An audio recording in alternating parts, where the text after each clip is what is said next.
using Thamba and not Tundi, and Tundi's waterbuck, is because, there we go, that'll help, is because it's now, apparently I've heard a report that Tundi has almost completely disappeared into the long grass. Now what that means is that I would have to go blundering about in the dark, in the long grass, to try and find wherever she is. And Tundi in particular, obviously we never ever want to invade the personal space of any of our leopards, but Tundi just by nature has a slightly larger personal space than the other leopards, and she gets very, very upset if you do that. So I don't want to go blundering about in the dark in a way that causes her a disturbance. Now I'm just going to have to turn this light off because otherwise I'm going to blind the oncoming vehicle. So I'll keep it with a spotlight only.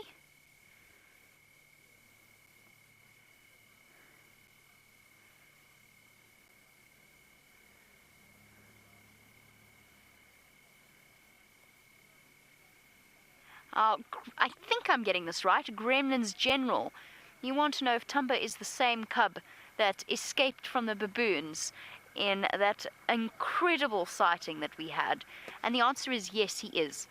And that's one of the reasons why I do have such a soft spot for young Thamba. So for new viewers who've missed that particular sighting, and I'm going to have to do some repositioning here, Dave, if you don't mind. Let me just... Are you guys okay there? You fine? Okay, perfect.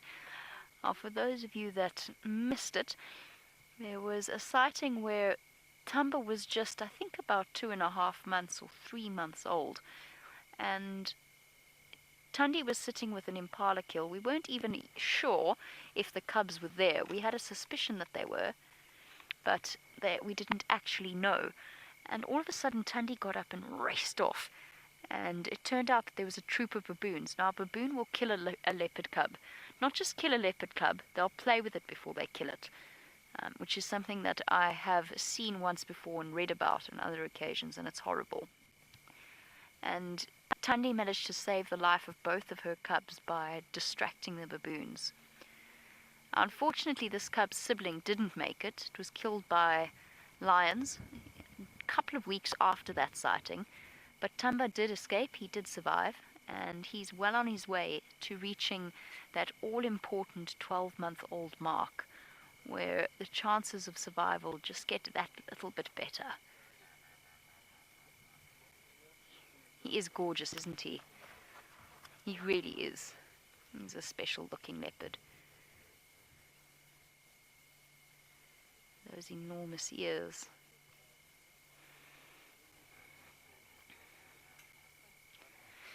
Now, Cora, you want to know why the leopard isn't scared of the spotlight.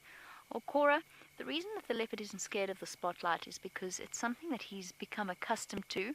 Now, he hasn't been exposed to this since he was little, because that's one thing that we're very careful about, is spotlighting leopard cubs beneath a certain age or below a certain age.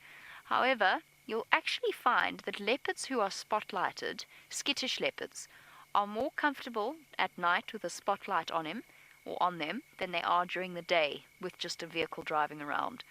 Because they know that it's nighttime, they just feel that much more secure in themselves. So even the most skittish of leopards, and Thamba is not a skittish leopard, his mother gave birth to him underneath the lodge.